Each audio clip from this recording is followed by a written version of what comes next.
Nuestro invitado en esta edición, el economista Joshua Bellot. Joshua, qué gusto escucharlo. Bienvenido. Víctor Hugo, muy buenas noches, el gusto es mío.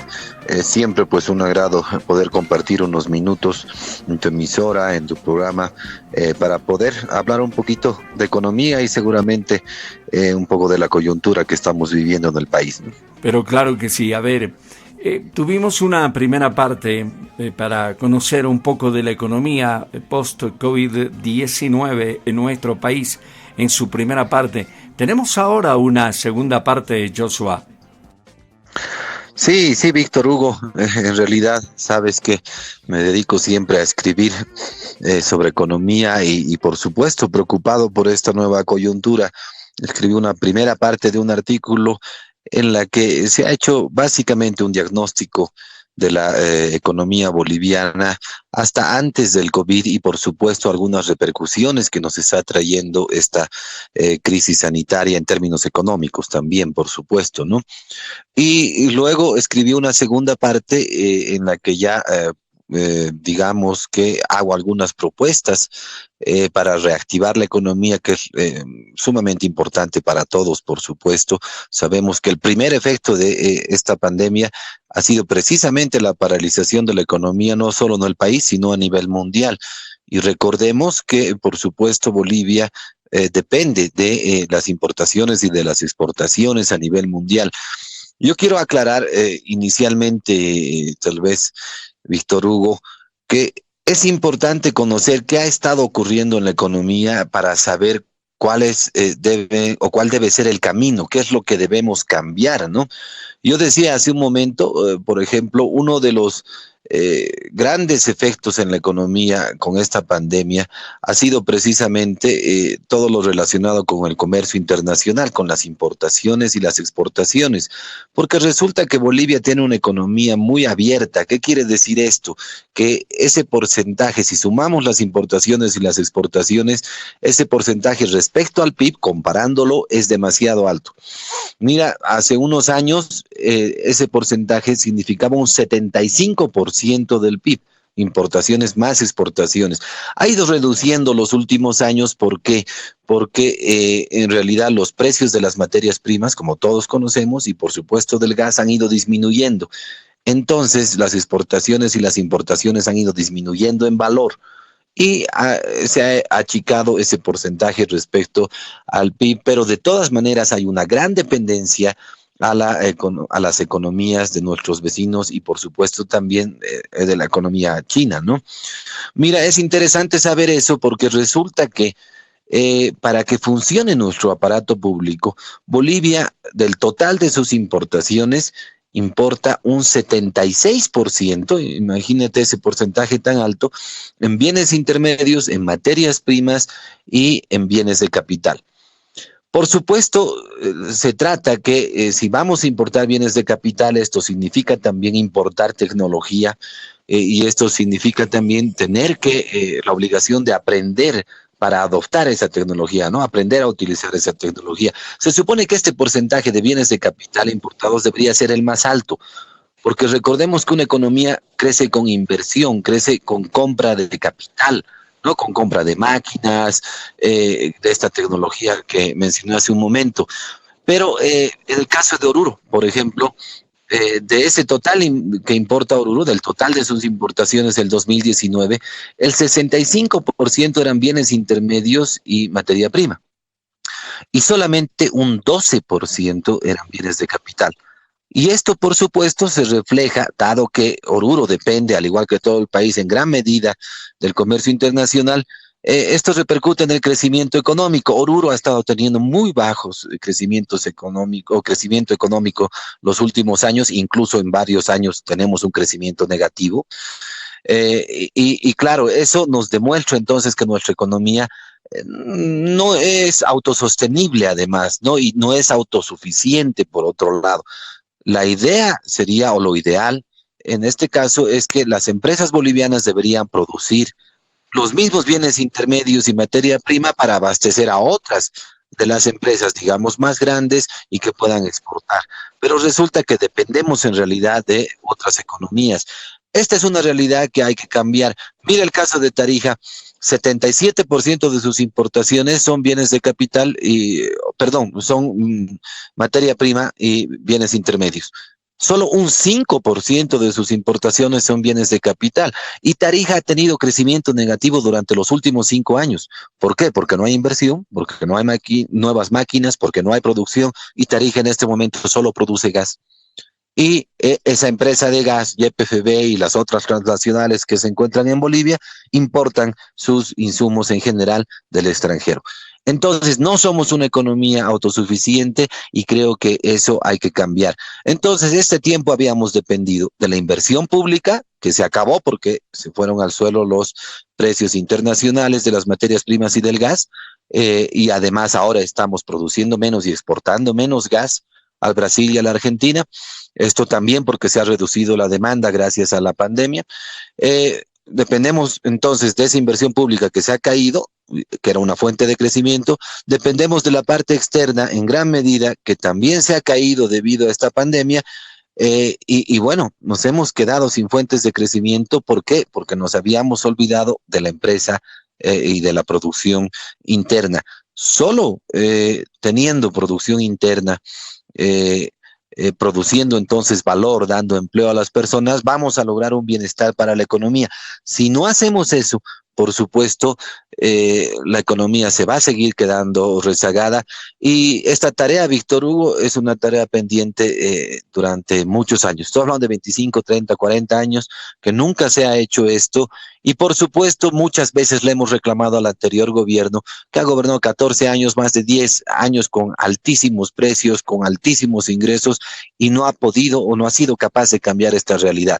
Se ha dedicado al despilfarro, a la corrupción y a querer activar nuevamente un Estado productor que ya había fracasado hace 2 décadas, no solo en Bolivia, sino a nivel mundial. El Estado productor es ineficiente y es corrupto, y esa ya era una tarea o algo aprendido, aparentemente no por el anterior gobierno, ¿no? Entonces creo que debemos, ahora sí, pensar en políticas económicas de manera más seria y debemos pensar en reactivar de verdad el aparato productivo y eso es un incentivo a los privados, no al Estado.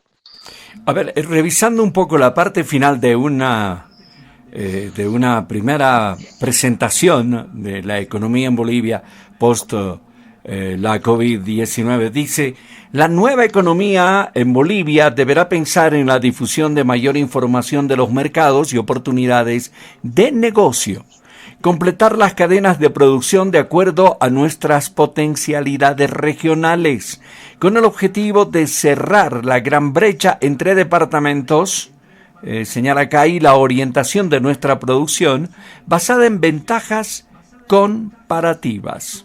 ¿No es cierto?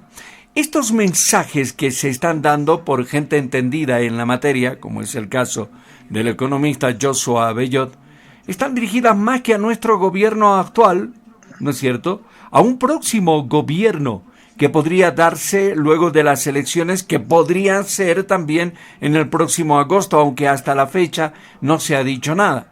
Parece que en el tribunal le están planteando de todas maneras llevar en septiembre, pero la figura se está poniendo un poco fea sobre el asunto y hay una disposición en la Asamblea Legislativa Plurinacional al respecto.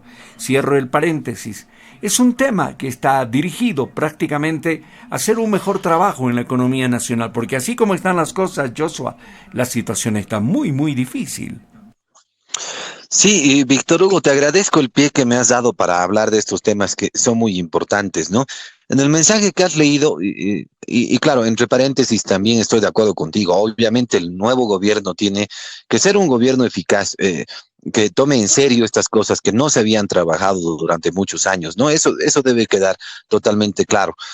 Pero mira, algo de lo que ha adolecido la economía boliviana durante muchos años es precisamente la información.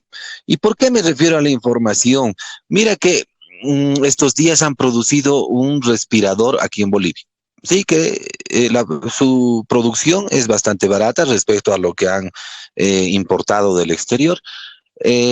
Pero, ¿quién hace caso a estos innovadores bolivianos? ¿Quién ve la posibilidad de invertir en tecnología que incluso está siendo diseñada en Bolivia? Entonces yo al final del segundo artículo en realidad, y mira que esta es una propuesta que ya la hice hace 12 años, creo. Estoy proponiendo una agencia de desarrollo o una corporación de desarrollo, en realidad el nombre no importa, pero ¿a qué se dedicaría esta institución? Precisamente a dotar de esa información. A ver, hemos dicho que en Oruro, por ejemplo, se importa 65% en bienes intermedios, en insumos en general. ¿Por qué no podemos tener empresas bolivianas que se encarguen de esa producción de estos bienes intermedios y materias primas? Precisamente porque falta información. Esa es una primera parte. Entonces, esta agencia deberá dar información, detallar cuáles son los productos que podemos, con los que podemos autoabastecer nuestra economía. Una vez que tengamos esa información, habrá que buscar el mercado. Y el mercado en este caso son las mismas empresas bolivianas que están produciendo ya el producto final. Se hará convenio, se les pasará la información y se dirá, aquí tienen empresas o probables empresas, potenciales empresas que pueden a ustedes abastecerles de estos bienes intermedios de los insumos en general, ¿no? Esta misma agencia podrá hacer un proyecto de factibilidad, ¿ya? Para mostrar que realmente producir estos bienes intermedios o insumos es factible, o sea, va a haber ganancias. Y con eso poder vender o no vender, sino ofertar esta información a la inversión boliviana, decirles aquí está el producto, aquí está el mercado, pueden invertir en esto.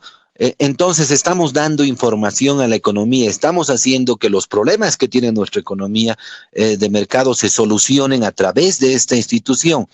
Y con eso podemos autoabastecer al país. Pero por supuesto, también necesitamos la parte de crédito porque muchos no tienen inversión. Yo estoy proponiendo que esta misma agencia pueda dirigir créditos muy blandos a los posibles productores de estos productos, en este caso para el mercado interno. Por supuesto, además, para el mercado externo, debemos aprovechar las ventajas comparativas. No vamos a competir con China, eso debe quedar claro para todos, ¿no? Debemos buscar productos en los que realmente seamos competitivos. Uno de ellos, Víctor Hugo, que también ha hablado sobre esto muchas veces, es la quinoa. La quinoa tiene 6 veces más el precio que la soya, ¿no? Es un producto además que tiene una demanda mundial infinita, por decirlo así.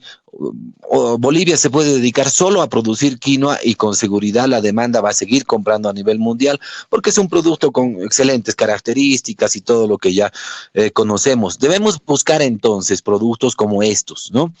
Lo otro que es importante, necesitamos nosotros inversión extranjera para cierto tipo de productos que evidentemente no vamos a poder producir porque nos falta inversión, quizás nos falta tecnología. Habrá que buscar esta inversión extranjera y por supuesto darle muchas facilidades. Pero esta inversión extranjera, yo te decía hace un rato, Tarija importa 77% de insumos para YPFB, para la producción de gas, que es lo único que produce Tarija y es lo único que exporta, ¿no? Entonces, ¿por qué no buscar esta inversión extranjera también para poder implantar fábricas que puedan, por supuesto, abastecer a estas grandes transnacionales?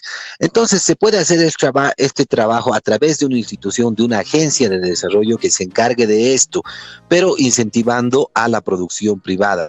No por supuesto, no al gobierno, porque ya hemos demostrado que las empresas estatales no sirven, básicamente, ¿no? Entonces, con esto vamos a diversificar la economía, con esto vamos a potenciar el aparato productivo y muy importante, vamos a potenciar también a las regiones. Mira, a propósito de esto, sabemos toda esta discusión que se ha generado por los transgénicos.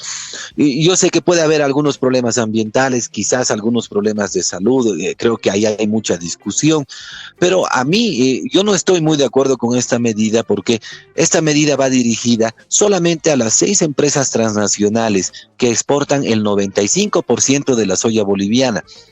Estas personas, de 12,000 productores de soya, solo el 2% de estos productores, que son estas empresas, son dueños del 80% de la tierra que produce soya.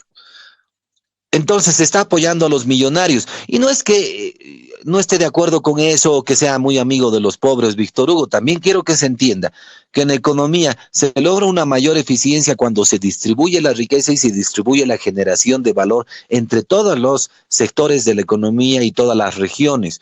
Una región pobre perjudica a la economía en conjunto de todo el país. Entonces necesitamos reducir esas diferencias entre las regiones para poder ser más eficientes y para poder tener un crecimiento más adecuado, no solo para unos pocos, sino para muchos. Y eso también repercute en el comercio internacional. Mira las grandes diferencias. Si comparamos las exportaciones de Santa Cruz y las exportaciones de Pando, el primer exportador y el último exportador en el país, resulta que las exportaciones de Santa Cruz son o son más grandes, digamos, en 300 veces a las exportaciones de Pando. Entonces tenemos unas grandes inequidades en Bolivia y las políticas deben estar dirigidas para todos. Repito, no porque me gusten los pobres, sino porque vamos a ser eficientes y la economía va a ser más robusta, más sólida y por supuesto más sostenible, que es algo que no se ha trabajado en Bolivia. No se ha trabajado nunca en la sostenibilidad. Dependíamos del Estado, de los ingresos que tenía, de su inversión, dependíamos solo del gas y sabemos que ninguna de esas dos cosas era sostenible. Todo dependía de los precios internacionales y por eso la economía boliviana se podía caer cualquier momento. Ahora se ha caído por una pandemia que permite que veamos todos estos problemas y estos errores de estos gobiernos durante muchos años, ¿no?